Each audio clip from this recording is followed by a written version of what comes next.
What's going on, guys? This is David for Flicks Talk Podcast, and this episode, I kind of want to just go over some TV shows that I'm currently watching. I know I haven't done a video about any TV shows whatsoever, or any reviews or reactions or anything like that.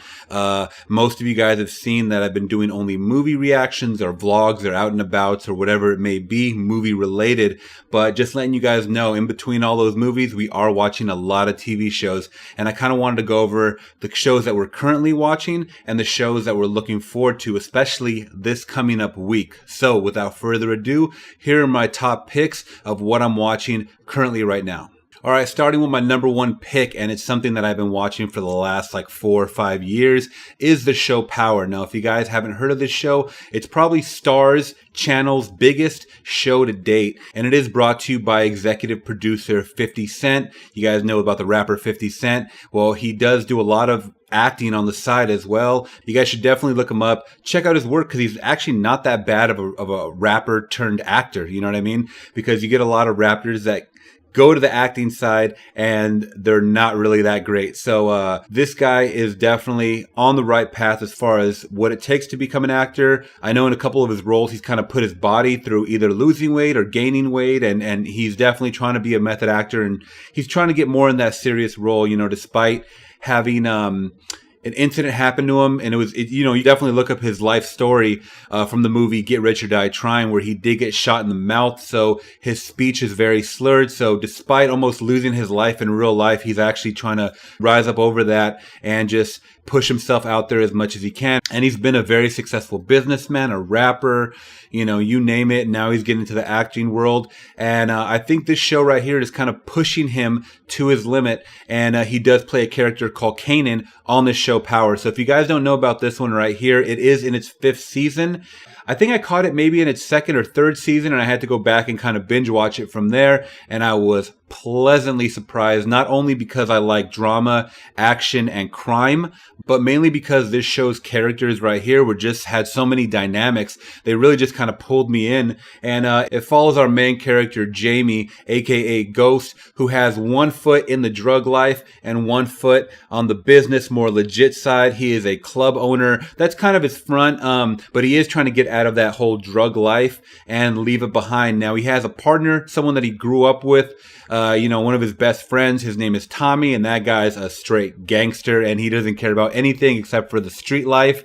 He tries to pull his friend Ghost down with him as much as he can, and they are working together, partners and stuff like that. But like I said, Ghost is kind of battling that fine line between business and back into that street life, which is very, very dangerous life. Along the way, he gets kind of pulled into a side relationship. He is married, and all kinds of crazy stuff starts happening, not only with his friends, but his family. And it's a really, really crazy dynamic. I know it's not really for everyone. I've had a couple people online say they'll watch a couple episodes and they don't really like it. I've had other people kind of just get addicted to it right away. I'm someone that got addicted to it, after the 1st season. So it definitely takes a little while to get kind of invested, but I think it's worth a watch. If you guys don't know anything about Power, definitely start from the beginning. I know it's hard when there's a lot of spoilers, flying out there weekly, especially since there's only one more episode left in the 5th season. All right, jumping into the next show that we're watching, Better Call Saul. Now, this one right here is a prequel to Breaking Bad, one of my top shows of all time, if not the number one spot of shows that I've ever watched. I would say Breaking Bad definitely didn't have enough seasons. I think it ended with 5 seasons. It could have pushed to about 7, but it left on a satisfying note for me. And this show, Better Call Saul, is based off of a lawyer that was in the show Breaking Bad, and it's kind of his prequel and just kind of rise to lawyer, not really stardom, but just, his grind and his work ethic to become, the crazy lawyer that he is. Because I think it's really cool to see some of the people that lawyers represent, and he represents some of the worst, some of the dirtiest of the dirty criminals. And he's walking that fine line between law and doing the right thing or doing the wrong thing. And we get to see all kinds of antics from him. Now, this one right here, guys, Better Call Saul, is a very, very slow burn. So if you guys are not into, a lot of dialogue, a lot of quiet scenes and stuff like that, this one may not be up your alley. I know it took me many seasons, and there's still a lot of slow episodes. And like I said, we're about 4 or 5 episodes into this new season, I believe, season 4, and it's still really slow, but it's kind of building up to that whole Breaking Bad moment where Saul meets Walter White, who you guys probably know, Bryan Cranston's character in Breaking Bad, and we're kind of being introduced to the Breaking Bad characters into this prequel world. So if you guys are like, once again, into drama, crime, and thrillers, I would definitely give this show a watch. All right, guys, and the third and final show that we are currently watching, and I would probably put it number 3 on this list, is Castle Rock. Now, like I said before, if you're into slow burns, this one is probably the slowest burn out of those 2 shows that I've named before. This one is brought to you by J.J. Abrams and Stephen King, and it kind of bridges all of the Stephen King novels into one. So you have references of Pennywise, The Shining. I'm sure we're going to get a couple more, but you actually even have characters from Carrie or the newest It movie. So it's cool to see that Stephen King universe just kind of molding into one, and it is Castle Rock. And it's actually being headlined by Bill Skarsgård, who played Pennywise in the brand new Pennywise Chapter 1, as well as the new Chapter 2, which is coming out next year. So if you guys are fans of that, and there's just creepiness and thrillers overall, I would say definitely check out Castle Rock. Now, Castle Rock basically starts off with showing us Shawshank Prison. Now, I don't know if that's a reference to Shawshank Redemption, but it's showing us Shawshank Prison, and it's being run by a new warden. The warden finds out that there's a sub-level kind of underneath the prison, and it's like this vacant area that no one's really occupying. So she sends a team down there, and they actually discover Bill Skarsgård locked down there, and they're just trying to figure out who the hell is he. He's not on the manifesto, the prison manifesto, and he doesn't talk. He's a mute, and they're just trying to get information out of him, and why was he locked in there? Why was he locked down there? We actually find out that Bill Skarsgård's character is more to meets the eye. Does he have supernatural powers, or is he just a creepy guy?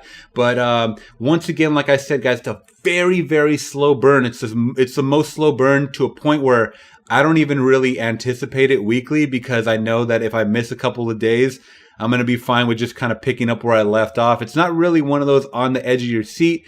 Crazy stuff does happen, but like I said, it's at such a slow snail pace, and it's just these last couple of episodes are just the show's still currently going on, and it's its first season on Hulu, and a lot of people are checking it out, mainly because I think it's the Stephen King world, so it's very creepy. And it's a wild story, like I said, and there's a lot of characters being introduced, and there's a lawyer that wants to represent Bill Skarsgård, so there's a lot of things going on in this show. It's just kind of slowing down way too much for me to kind of pull me in, so I know with a couple more episodes, I'll probably finish this season off. Alright guys, so that's currently what we are watching. If you guys are watching the same, please give this video a thumbs up. Now I want to jump real quick into a couple of shows that are coming out, I believe this week actually. Now I'm actually going to jump right into a show that I'm really looking forward to, and it starts September 4th, which is tonight, and it's on the FX channel, and it's called Mayans. Now it is actually another spin-off, once again, like Better Call Saul was, but this time it's a spin-off off of Sons of Anarchy. Now that's a show that I really liked. It was at the top right there. I didn't care for the season finale as much as other people did. It didn't really satisfy me to the gills of what I wanted to see in a season finale, but that's totally okay. The show, all the episodes before it were great. Now, if you guys haven't seen Sons of Anarchy, you might really not need to go back and watch it. I would say watch it because I recommend it's a great show, but the Mayans are pretty much just a different gang other than the Sons of Anarchy. It's a Mexican gang, and I haven't actually seen the trailer for this one, but I'm guessing it's just kind of a different story and different take of what the Mayans are going through as a separate gang. So they were working currently with the Sons of Anarchy before all this crazy stuff started happening at the end of their run. So we're going to get just more drug, gun running, and just crazy mayhem, I'm sure. And I'm all about the crime shows, guys, so I'm definitely looking forward to the Mayans. Now, jumping to another show that I'm looking forward to that starts this Wednesday, September 5th, and it's actually in its 13th season as It's Always Sunny in Philadelphia one of my favorite comedy shows of all times. Hands down, the writing is so exceptional. I gotta admit, the last couple of seasons have kind of declined as far as the writing goes, but the characters and the situations they get in are just, side splitting. It's so crazy funny what they get into. Now, pretty much if you guys don't know about It's Always Sunny in Philadelphia, it is about a group of friends that work together at a pub called Patty's Pub, and it actually also stars Danny DeVito, who's crazy in it. He's always doing wild shit. He's a really wealthy man, so he just blows money like crazy, and he kind of wants to be part of the whole, gang all the time in every single episode. So it's one of those shows where you don't really need to follow it episode by episode. Random things just happen every episode. It's really mainly just them getting into their own crazy antics. So if you guys like to see those wild sitcoms, comedy sitcoms, buddy sitcoms, I would definitely check out It's Always Sunny in Philadelphia. But go back and watch those previous seasons because I believe they are on Hulu. Could be wrong, but I believe they are on Hulu, and I'm sure you can always stream episodes somewhere else. But definitely give them a watch, guys. It's really more like that raunchy adult humor. So definitely check that out if you guys haven't. And last but not least, guys, Ozarks, which did premiere August 31st, which was this past Friday. It's completely on Netflix, the second season. That's one that we just finished the first season last month, and it really pulled me in. Once again, a drug crime show. And this one stars Jason Bateman, guys, but not in any comedy role. He's more of a serious, he's an actor who has that dry, witty sense of humor. So even when he's being serious, it just comes off as humorous.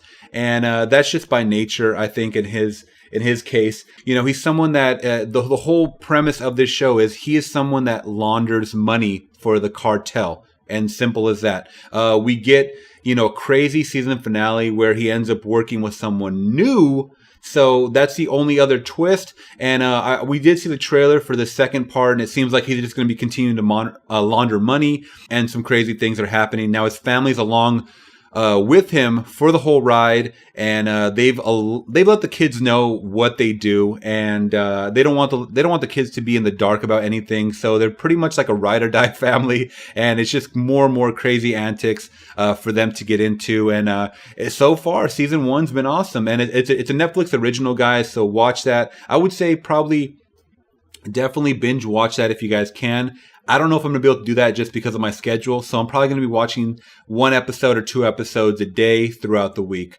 And that is a show that I am definitely looking forward to, especially in the second season. So that's my list, guys, of shows that I'm currently watching and shows that are coming up or shows that I plan to watch next. All right. If you guys agree with me, definitely give me a thumbs up. If you guys don't like any of the shows that I named, please give me a thumbs down. All right. Please leave in the comments below, guys, what you are watching, because I'm very interested and always willing to check out new shows. All right, guys. That being said, make sure you guys are hitting that subscribe button if you aren't already, as well as that bell notification to notify you of all the new content that I have coming out. Make sure you guys follow us on social media on Twitter and Instagram at Flix Talk Podcast. I'll leave a little information right here to my left. And make sure you guys are checking out our website, flixtalkpodcast.com. All right, guys, that being said, this is David for Flix Talk signing out, saying thanks for watching.